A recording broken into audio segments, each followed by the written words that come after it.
Teymur? Oh, oh yes, it does. Especially after this last move here. That may very well be the last move actually in the game. Just saw, well, D2. That looks like a killer for some reason. Because, well, this is he can take the queen. He can even take it with a promote to a knight if he wants to. And this is certainly not possible. Well, he just takes a lot of times and plays, well, he's just winning.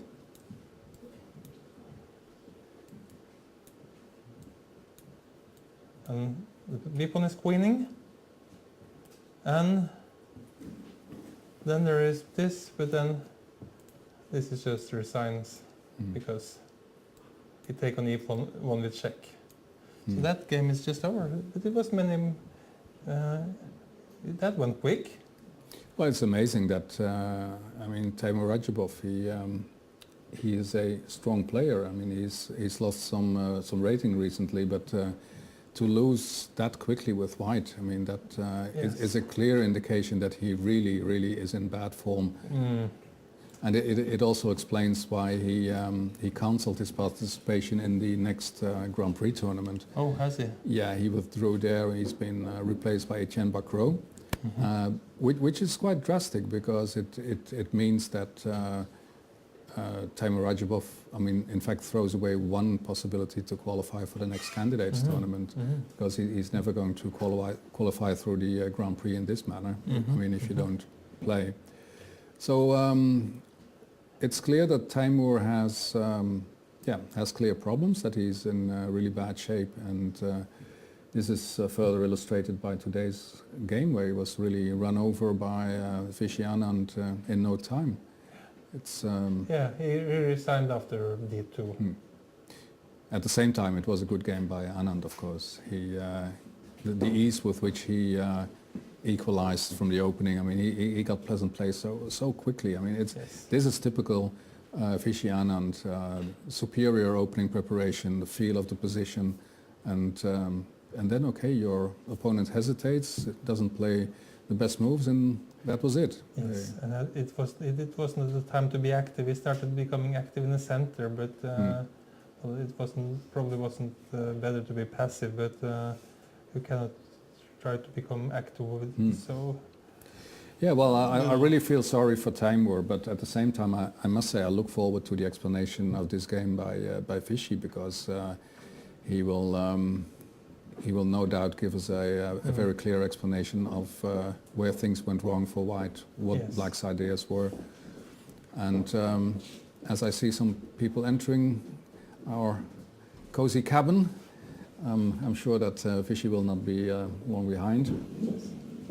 It's just sending this rook down to D3, that was the strong killer here.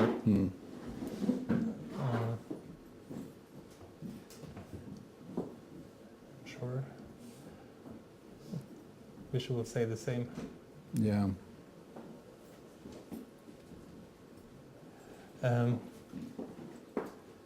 It was no choice but for white to take it, and then black got a horrible pawn on D3, which was even stronger than an octopus knight on D3.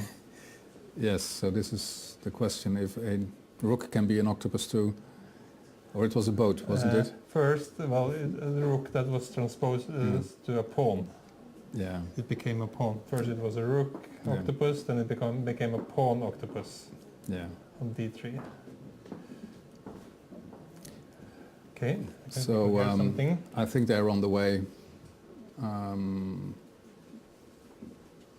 Takes a little while. Do we have the time to look at the other games? Yeah, I think we could start having a look at Karjakin's game. After all, he is the tournament leader, and Peter Svidler's assessment was that he is clearly better.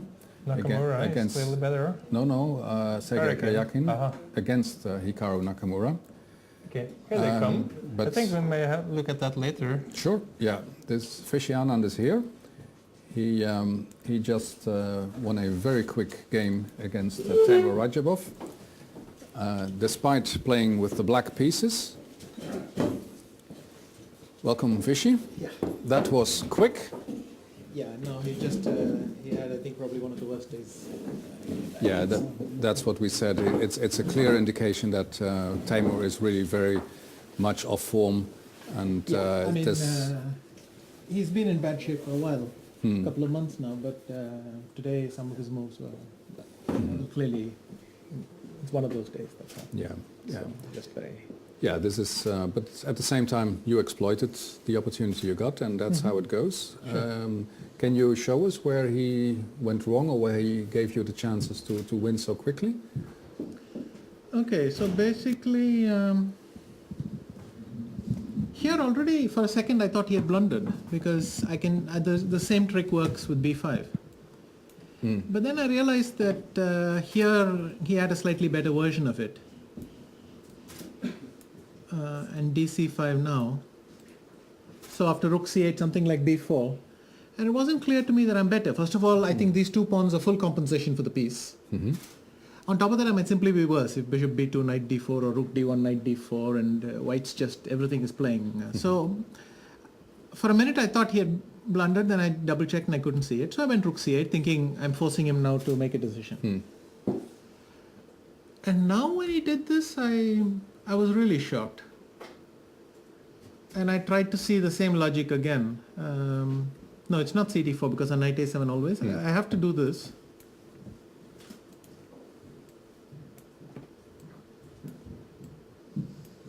And now maybe knight c4 or knight d5. I mean, already black will have some forced draws if he wants, returning the piece, and quite possibly there's just much more even.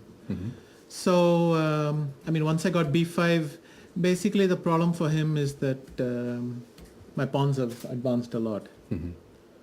And so I tried to use that by putting the pawn on b3, because I already saw the maneuver with knight a4.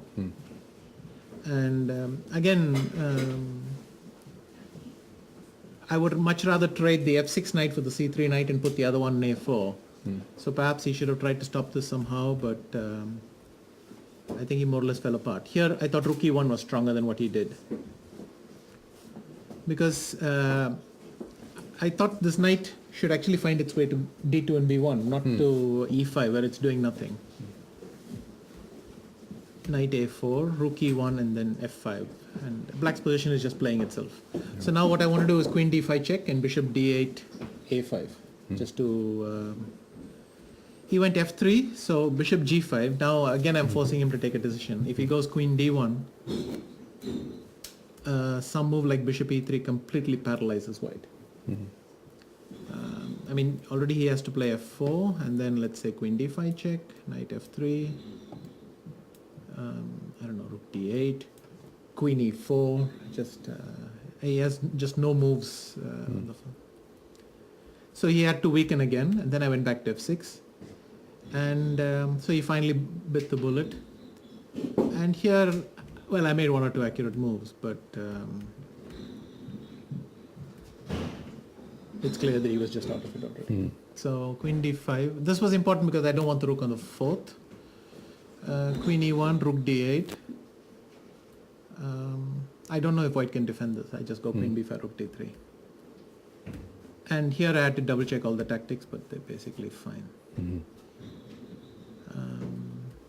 So the point is exactly what happened in the game, d2. Yeah. And if rook c4, then, well, d1 queen works as well, but d1 knight is even prettier, of course. That's what I was thinking. Yeah, that's... And everything else loses. Queen d2, queen c1 loses, bishop d2, knight d3, and again knight e1 is check, the second knight e1 check. So, and his main problem is some move like this. I go queen c2 check, and if rook d2, then I win with queen d2 and rook c2. So, I mean, the only thing he can do is go here if he's so inclined. Queen takes d7 and queen e7. Queen takes d1, queen e7. But, I mean, white's not in serious danger of giving perpetual check, so it's not really going to happen. Yeah. No, just a very bad day for him. So. Yeah. Well, what can a chess player do when he realizes that he is in such form? I mean, if it continues for a couple of tournaments, is there a way you can fight that, or is it?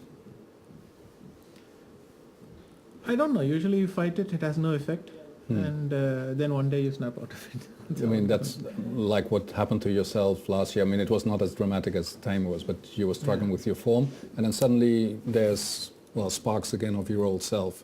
Is that how it goes? That suddenly it's there without explanation either? A little bit, yeah. Well, it's difficult to generalize in these things. Each one has its own experience, but at least for me, it's very difficult to force these things. So.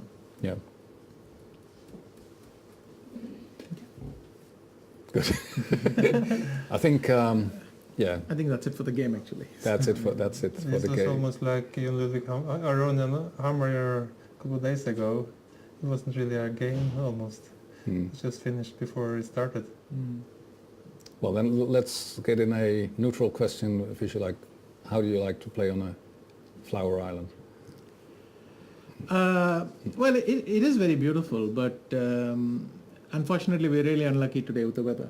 So, I mean, I wanted to go for a walk and look around, which maybe I'll do later if the weather improves, but it's just horrible weather. Yeah. And I can't really blame them for that, but there you have it. So, it's a pity. It looks like a really nice island to explore a bit and take a nice pleasant walk, but the weather is just not going to allow it. So. Oh no. Just feels cold. Yeah, on top of that, it actually feels cold, which is a very unusual sensation for me in May. But yeah, but well, that's in fact you are used to warmer temperatures. Sure. Is it when you come here? Do you have the feeling that it's really cold? Because I remember going into the room of an Indian colleague of mine, and he would have the heating up really. Yeah. That I thought. No, but this is different. I mean, the point is mentally, I'm already in late spring. Even in Germany or France, where in Paris we played, it was sunny and so on. So somehow you just think Northern Hemisphere May is going to be fine, but I guess we're pretty far north. So this is already quite special microclimate, But I think it can be warmer here in this time of year. Yeah, they said that this time we were a little bit unlucky. That JJ said that he's had much better Mays than this one. So. Yeah. I just learned a little trick actually. I discovered it was possible to ask the players. I'm supposed to evaluate the positions around here. Can I even ask you to evaluate the other positions that's going on? Well, Svidler Topalov is a fortress. That is over, yes. And I would guess Karyakin is winning. But it'll be tough because Black's position actually holds together quite well. So he'll have to go round and round and round till something cracks. I don't know if I would have played G4. Because now, let's say Rook G1, Rook H8, Rook takes G4, something like Rook H6, then that Rook is sitting around being active. But anyway, it's not a disaster. And maybe he has something subtle going like Rook H1 or Queen H1 or something like that. And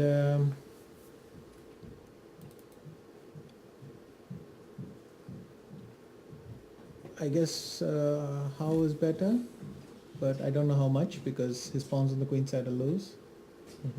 And unless something specific works for Hammer, I would guess Magnus is better as well, but only slightly.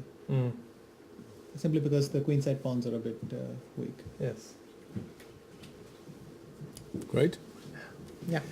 So that that was Vishy Anand's analysis service, which gave us an insight in the other games, and yes, we're going to have a look at them. I hope that the weather will improve a bit, Vishy, so that you can have a look of the island, at the island. Well, otherwise, thanks a lot for showing the game and being here with us, and lots of success in the rest of the tournament.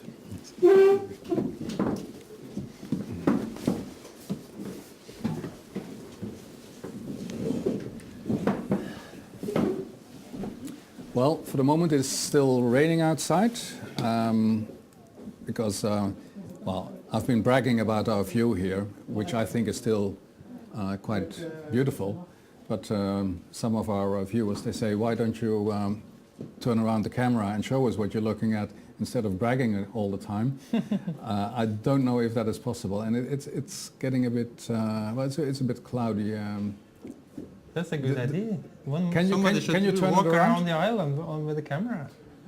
You cannot. possible? You cannot turn Yeah. around. No, the cameraman just informs us that this is